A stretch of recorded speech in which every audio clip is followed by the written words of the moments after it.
was like, oh, this is how the Stone Point Capital acquisition of CoreLogic is going to express itself.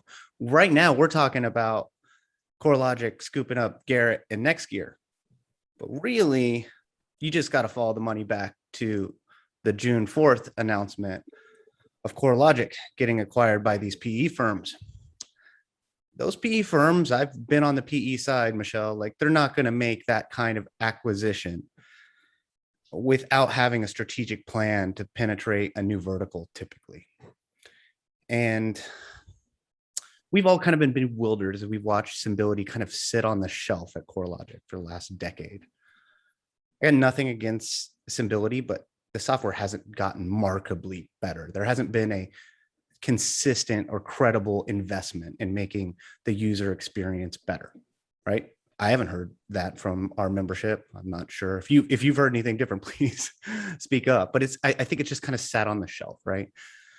But when I saw that Stone Point Capital and Insight Partners like led that investment, I'm like, okay, this is probably going to express itself in some meaningful way.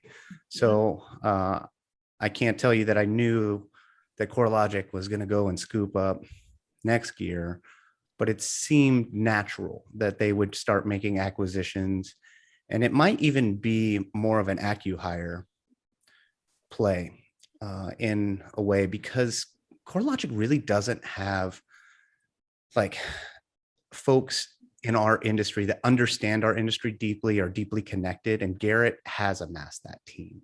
So if you're at CoreLogic, it's like, oh, kind of an acqui-hire play. Oh, Garrett can build pretty good software.